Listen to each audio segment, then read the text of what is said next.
ಎಲ್ಲರಿಗೂ ನಮಸ್ಕಾರ.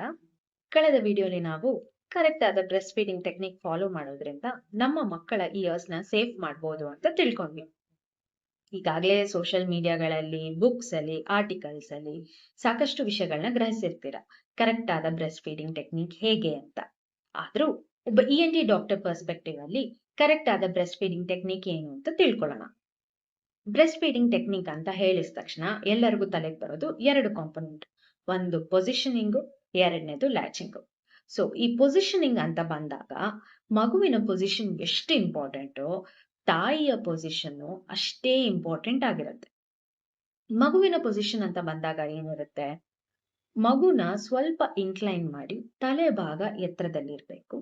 ಹಾಗೂ ಮಗು ಕಿವಿ, ಕುತ್ತಿಗೆ ಮತ್ತು ಭುಜ ಈ ಮೂರು ಅಂಗಗಳು ಒಂದೇ ಸ್ಟ್ರೇಟ್ ಲೈನ್ ಅಲ್ಲಿ ಇರೋದು ಬಹಳ ಇಂಪಾರ್ಟೆಂಟ್ ಆಗುತ್ತೆ. ಎರಡನೇದಾಗಿ ಲ್ಯಾಚಿಂಗ್.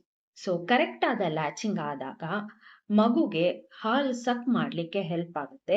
ಇಷ್ಟಲ್ದಲೇ ಫೇಶಿಯಲ್ ಮಸಲ್ಸ್ ಹಾಗೂ ನಮ್ಮ ಕೆಳದವಡೆ ಡೆವಲಪ್ಮೆಂಟ್ಗೂ ಹೆಲ್ಪ್ ಆಗುತ್ತೆ. ಸೊ ಒಂದು ಕರೆಕ್ಟ್ ಆದ ಬ್ರೆಸ್ಟ್ ಫೀಡಿಂಗ್ ಟೆಕ್ನಿಕ್ ಇಂದ ನಿಮ್ಮ ಮಗುಗೆ ಕೇವಲ ನ್ಯೂಟ್ರಿಷನ್ ಒಂದೇ ಅಲ್ಲ, ಅದಕ್ಕೆ immunity, recurrent episodes of infection ಆಗದಲ್ಲಿರೋ ರೀತಿ ನೋಡ್ಕೊಳ್ಳೋದು ಹಾಗೂ ಫೇಶಿಯಲ್ ಫೀಚರ್ಸ್ ಡೆವಲಪ್ಮೆಂಟ್ಗೆ ಹೆಲ್ಪ್ ಆಗುತ್ತೆ.